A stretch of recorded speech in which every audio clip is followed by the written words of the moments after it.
Assalamualaikum warahmatullahi wabarakatuh. Kita berjumpa lagi di mata kuliah Sistem Dinamik. Kita akan membahas tentang struktur dan perilaku pada sistem dinamik, melanjutkan pembahasan kita yang sebelumnya, yakni tentang apa itu sistem dinamik.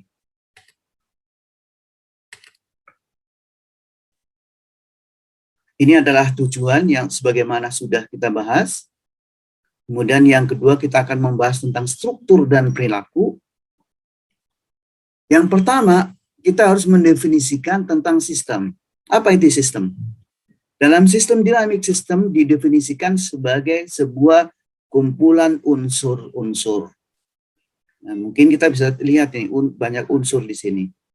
Ini unsur-unsur, ini berkumpul, ada kumpulannya yang secara kontinu berinteraksi. Ya. Jadi interaksi di sini misalnya. Interaksi menggunakan sistem ini, hybrid. Menggunakan network. Dari waktu ke waktu.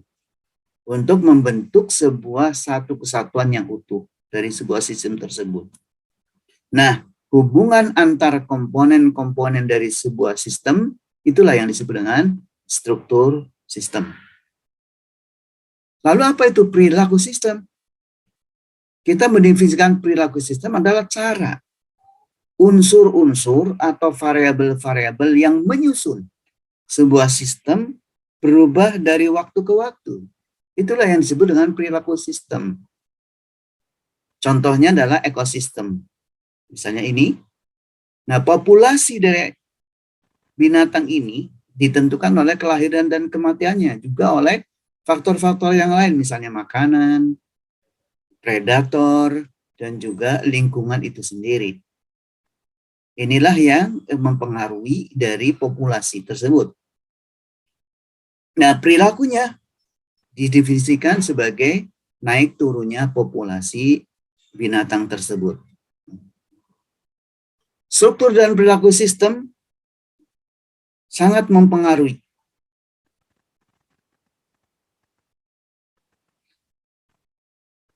Struktur sistem sangat menentukan perilaku sistem.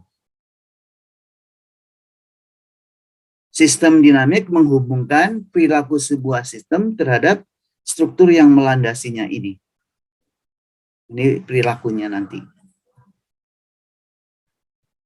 Sistem dinamik dapat juga digunakan untuk menganalisis bagaimana perubahan-perubahan struktur. Kalau ada struktur yang berubah di sini, dalam satu bagian sistem bisa mempengaruhi perilaku sistem secara keseluruhan.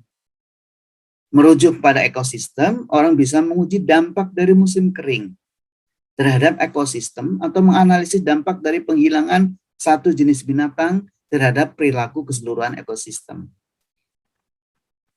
Nah, berkaitan dengan ini, pemahaman yang meningkat terhadap struktur akan sangat berpengaruh terhadap pemahaman terhadap perilaku dari sistem tersebut.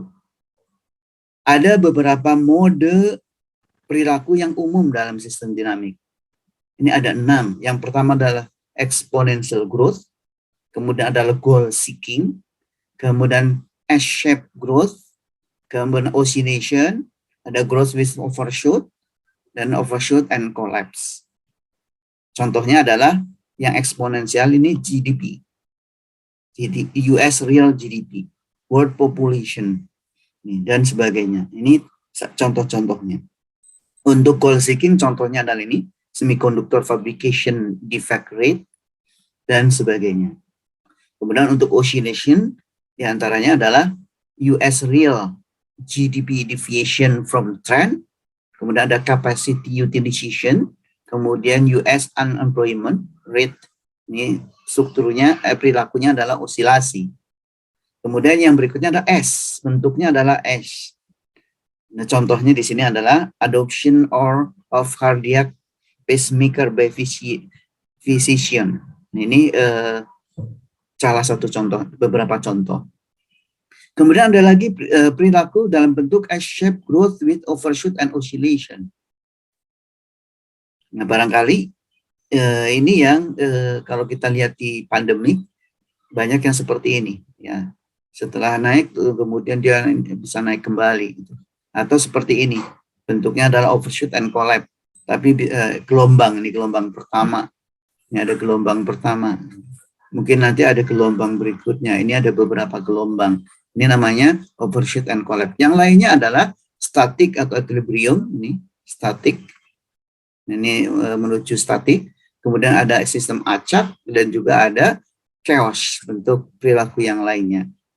Jadi kesimpulannya adalah struktur sistem memengaruhi perilaku sistem.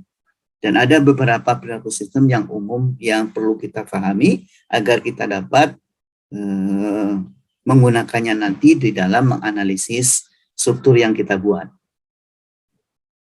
Terima kasih atas perhatian Anda dan kita akan melanjutkan pada contoh dari struktur dan perilaku sistem. Assalamualaikum warahmatullahi wabarakatuh.